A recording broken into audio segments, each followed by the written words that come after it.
Okay, welcome back to another solo episode of the Uneducated PT Podcast. If you are enjoying these podcasts, make sure that you share them on your socials, recommend them to a friend. That's the way that the podcast grows the best. You can subscribe on Spotify and you can subscribe on YouTube as well. But I think the best way is to pretty much just share them on your socials if you can. That would be lovely. That would really help the podcast grow, which it is growing. And today we are on episode 91. We're very close to the 100 mark, which I'm very excited to get to that milestone of 100 episodes recorded. Now today we're going to be talking about partners and friends, and the dynamic between the relationships in your life and the goals that you want to achieve, and the people in your life not being too supportive of them goals. And I've seen this a lot over the last few years, especially when I was working as an online coach, and having conversations with clients and them saying how their partner isn't really supporting their efforts, or their friends aren't supporting their efforts, or so on and so forth. And look, you know me at this stage, I'm a big advocate of connection. I'm a big advocate of, people doing their best to maintain relationships in their lives. And I think just saying like, oh, just sack off your friends because they're not supporting your goals, I think that's lazy advice. To say like, oh, just sack off your partner, just, dump your partner or whatever it is because they're not supporting your goals. Again, that's just lazy advice.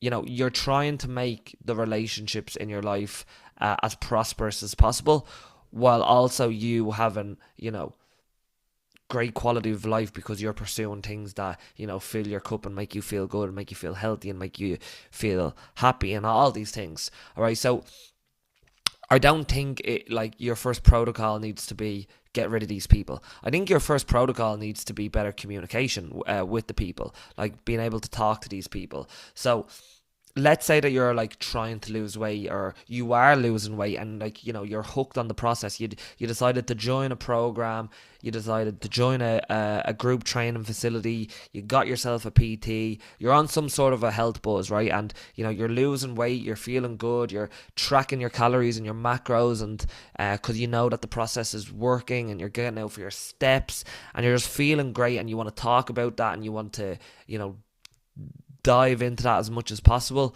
and you're excited, making progress, and really kind of immersing yourself in the process, and that it's working. That can be really exciting. It can be really exciting to be bought into the process, and then it kind of puts a dampener on it when friends and family not only aren't excited for you, but almost try to kind of diminish your efforts. So you might get something like, your partner might say something like, oh, you already look good the way you are, I don't want you to lose any more weight or anything like that. And this is essentially just kind of undermining your goal by making you feel that you're fixing something that isn't broken.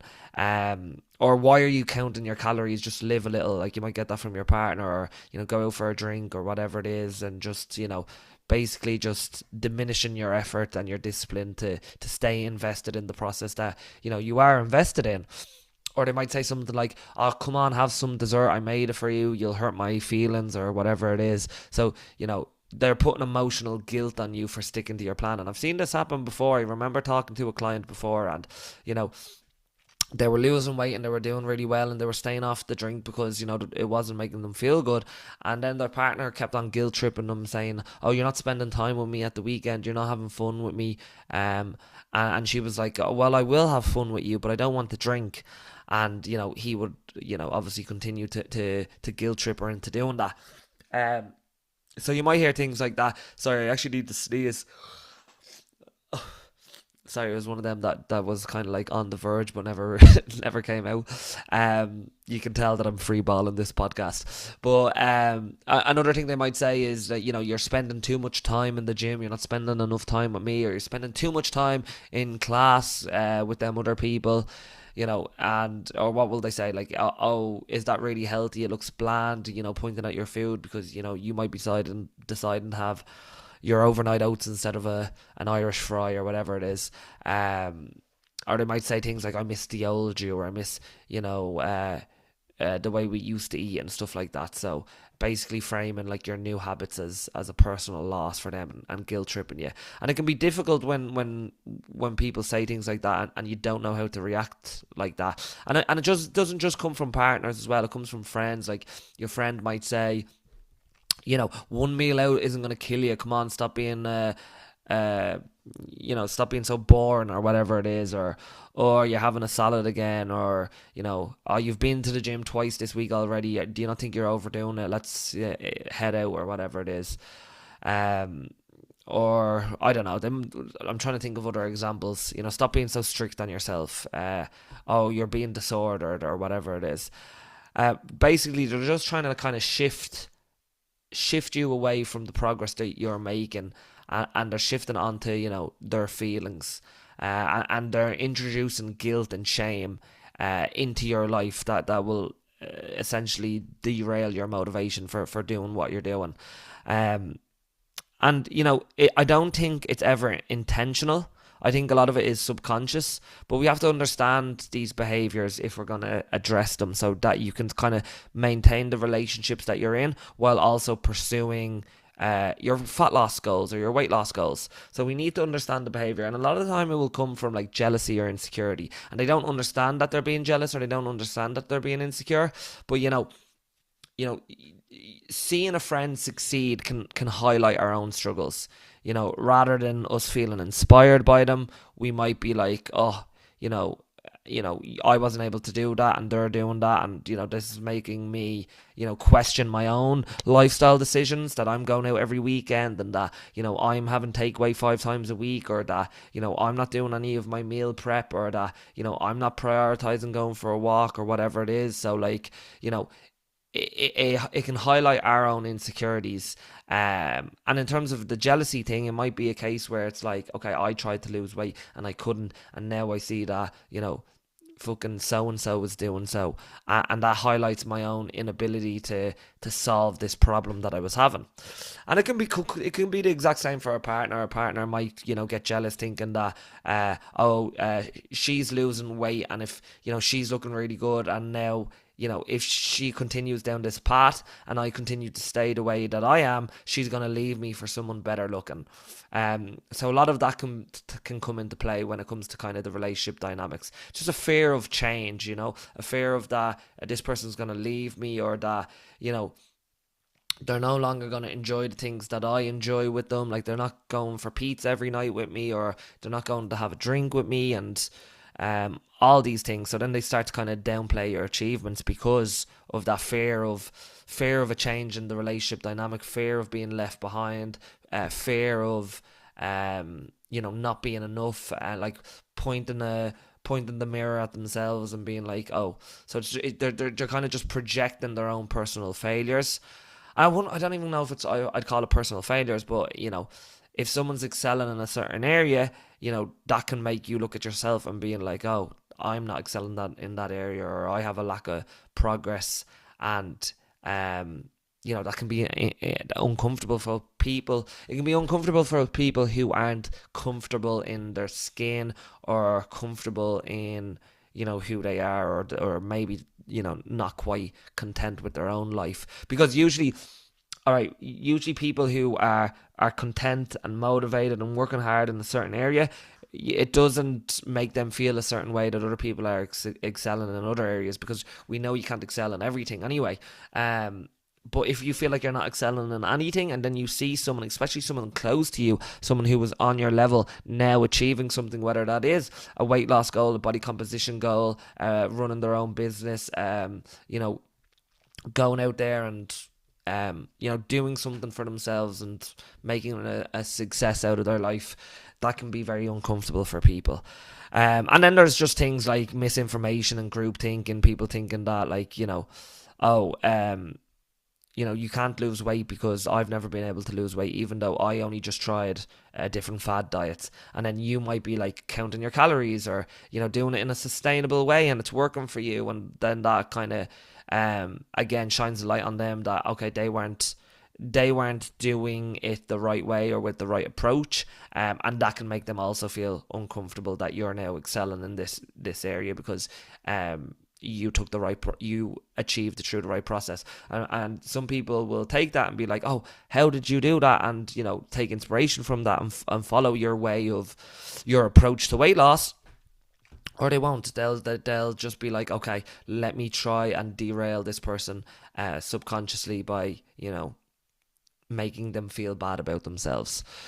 So what do we do when we're in the situation where it's a partner who's not supporting us, or a friendship group that every time we go back to hang around with them, we end up in a worse situation, or we derail our progress, or whether that's even co-workers, or whether that's family. There's all these different dynamics that we have to look at. First and foremost, what I would say is, again, instead of just saying, right, I'm going to get rid of all my friendship groups and get rid of all my relationships and all these dynamics, because that if you're doing this by yourself, it also makes it a lot more difficult. So it's about kind of, if there's someone who's really bothering you on this, pick the right moment, find a calm and private time, ideally not when you're about to go work out or when you're having a meal that you've just picked. Like, let's say you've just decided to have a salad and they're having a takeaway, and now they're judging your salad and they're saying, oh, that looks boring or something like that. That's probably not the right time to have that conversation. But maybe another time when things have died down and you can just be like, listen, I just want to share something with you. This has been on my mind. And, what a really good piece of advice I got from a relationship coach was to use I statements rather than you statements. So a you statement would be like, you are not supporting me. You keep saying this when I go to have this type of food, or you keep saying this when I'm on my way out to the gym. Like, now you're pointing the finger and you're pointing blame, and that means that your partner is going to be on the defensive. Okay, whereas if you use I statements, like, listen, this is how I feel when I'm trying to go to the gym and we get into this argument, or I feel like I'm not being supported when I'm trying to have this salad, and this is a really important goal for me, and I would really appreciate if you could. There, I used the you statement again, but I would really appreciate support in regards to this goal that's really important to me. I think that kind of puts people's defense down, and then you can have this kind of open dialect that's going to be really important for talking about your goals and getting that support that you need from your partner.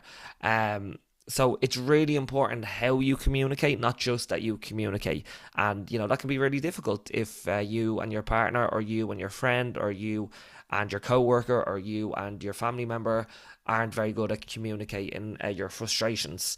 And also just remember to listen to their concerns as well, because, sometimes criticism hides worry. They fear that you're going to change in ways that leaves them behind.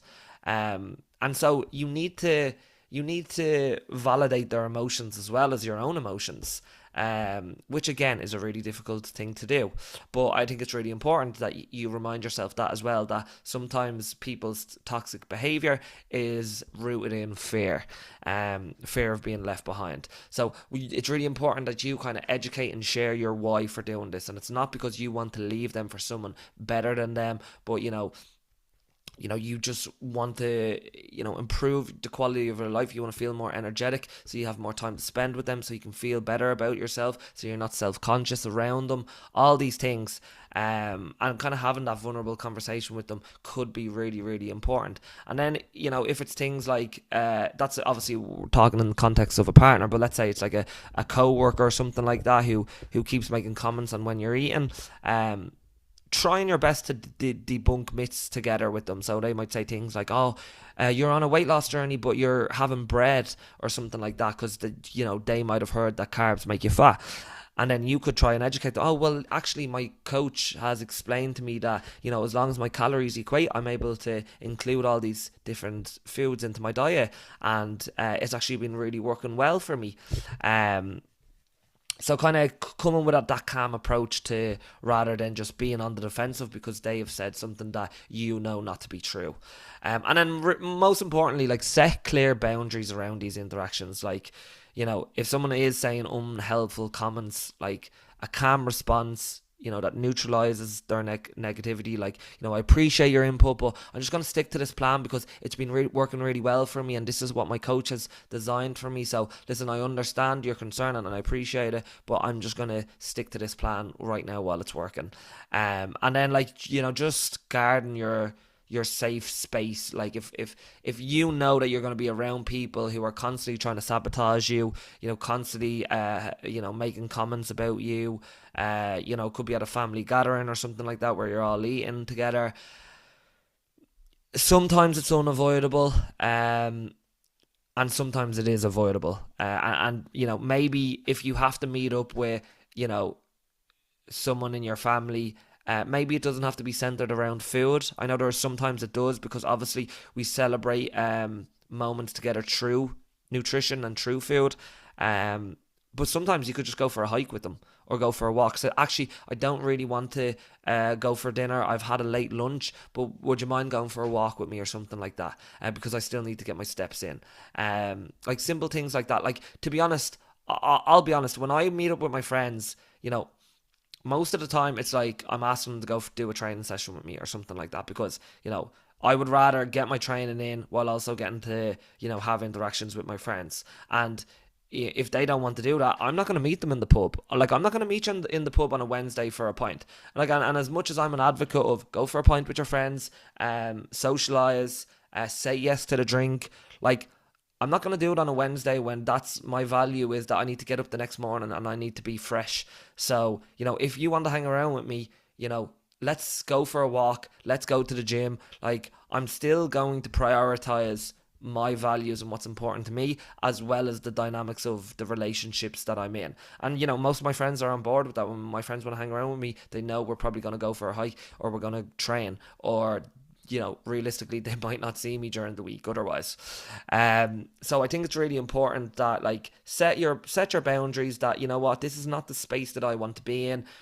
These are the goals that I have in mind for myself, and this is the environment that I'm going to surround myself in, and you can come with me in this. And engage them as allies, not adversaries. You don't have to think of your partner as someone who's there to disrupt your goal, or a close friend who's there to disrupt your goal, or your co-worker who's there to disrupt your goal. It's just that they might not understand the process that you're on at the moment. And that's why it's up to you to, like, invite them to participate in these things. Invite them to a workout. Invite them to go for a walk. Invite them to make a healthy recipe at home rather than eating out. All these things, and then you can celebrate together. You can buy in together. You can bring them along for the journey as well. And I think that's really important as well, is that, like, there's that saying where it's like, you're the average of the 5 people that you spend the most time with, and something like that. Well, like, I always think that, you could also have a little bit of self-responsibility as well, instead of being like, oh, these people are like this, and therefore if I hang around with them, I will be like this. What about, all right, this is how I'm going to behave, and these are the people around me, and I'm going to bring them up with me, rather than use them as blame for everything that I'm not happy with in my life. I think that's really important as well. Like, be the leader, be the example of for other people, rather than you always using blame. Blaming other people for your actions and your behaviors. I think there's an element of truth in both of that, right? So, like, if you have people who are really, really toxic in your life, you can be the example all you want, but then people are probably still going to bring you down to their level, or they're definitely not going to come up to your level. And you can't be responsible for other people's actions and behaviors. You can only be responsible for your actions and behaviors. Be the example. Some people will come with you, some people won't, and it is not your job to pull them people up.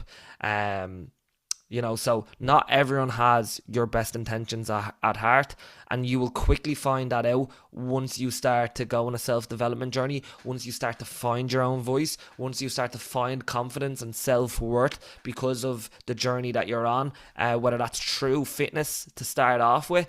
You will realize quickly that not everyone is going to stay with you, and that's okay as well.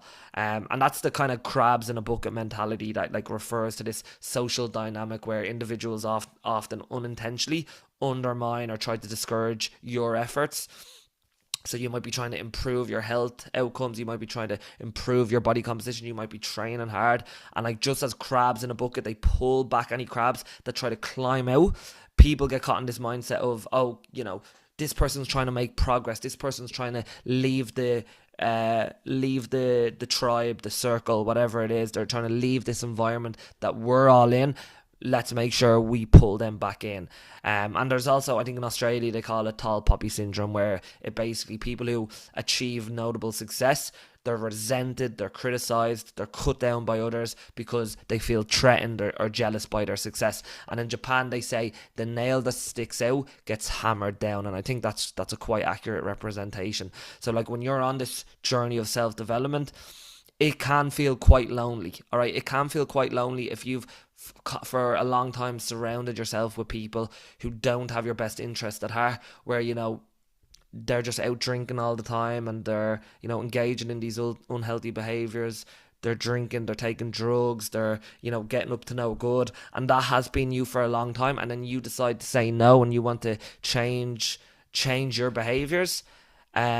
That can be a lonely place, especially if it's people that have been quite close to you over the last couple of years. But you have to do what's right for you, and it happens in all domains. Like it happened to me when I decided that I was going to start producing content online, and I was going to start talking in front of camera, and I had like passing comments and people making jokes about me and making jokes behind my back, thinking that I didn't know that they were making them jokes. But obviously a lot of things come back to you, and I just let it go, because the thing is that these people don't even remember what they said. Like everyone holds this fixed image of who you are, and the moment you kind of step outside of that box, you become fair game for ridicule for them people. And they don't remember it, because it's a lot of it is subconscious. They just have these throwaway comments about you, and obviously you remember it because it hurts you the most, because you're the one trying to push through these barriers and become something better than the current version of yourself. And then you're letting people down, you're letting down their expectations of you, and you have to ignore that. And it's difficult, it is very difficult, but it is worth it. And if you can get past that, you start to kind of find your people as well, or find new people, or then people come up with you. So I think the best thing that I could say in terms of advice is, you need to kind of map out your landscape. You need to identify the people who are draining your life, and the people who, you're gaining from having them in your life. And one thing, a journal prompt that I like to use a lot is like, does this person, or write the name of 3 people who I feel drained after I spend time with, and write the name of 3 people who I feel energized after spending time with, because it will really start to help you kind of understand recurrent patterns that, oh, I'm actually hanging around with this person and it's not doing me any favors. And again, it's difficult, but when you start to write that out rather than kind of living on pilot mode, it starts to become very transparent, the people that you should be spending. It doesn't mean that you have to get rid of these people from your life, but start to decide that I'm going to spend less and less time in these relationships, and start to set them boundaries. You'll find after a while, you'll either just stop associating with them altogether, or they will start to come up with you, and you'll realize that, okay, you can still maintain this relationship while still pursuing your goals, because they can either decide to get on board with what you're doing, or otherwise we're not going to spend time together. So there's some things that I would say in terms of make the effort to try and get people to understand that this is a goal that you're looking to pursue. Communicate that in a way that is not on the aggression, that neutralizes them, and help them to understand as much as possible. If they continue to not understand, or continue to try and sabotage your efforts to become a better person in whatever that domain looks like for you, then you have to just set them boundaries and say, listen, this is you have to have you have to be strong in your pursuits and be like, this is what I'm pursuing, regardless of whether they come with me or not. That's such a difficult thing. It's such a difficult thing to do, and it's even harder to do by yourself. That's why I think it's really, really important to, if we're talking about the pursuit of health, join a class, join an online community, meet up with like-minded people who are going to share your progress. If you need someone to share your progress, I will share your progress. I'm always up for people, pursuing health and pursuing fitness and wanting to improve the quality of their lives, because I know the importance of doing it. And again, nobody above you in any domain is going to look down on you for trying. It's always the people underneath you who continue to try and pull you back. The crabs in the bucket, the crab in the bucket mentality. So there will always be people who will want to support you. You just have to kind of seek them out. And I think being in kind of like-minded communities like that, where you might not know these people at the start, but they become really valuable people in your life. I think that's wonderful. I've done that myself now for the last couple of years, where I've made some incredible friends through kind of just seeking out seeking out people who are just going to be allies. In terms of are growth minded and not fixed minded.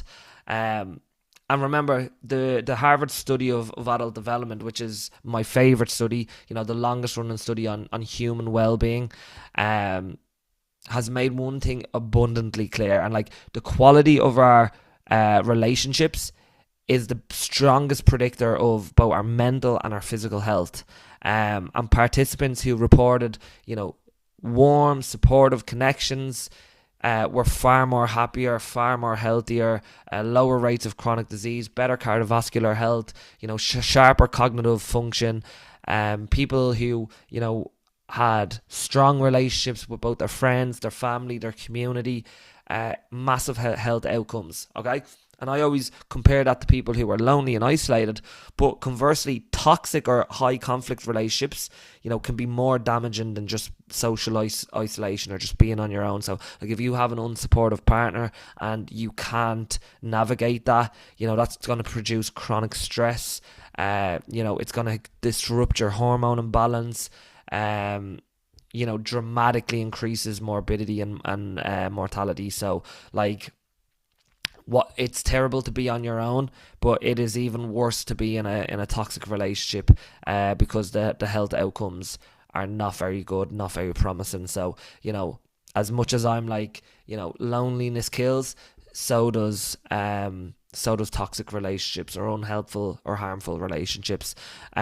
So that is something that you really do need to focus on in terms of, okay, how can I get the most out of these relationships?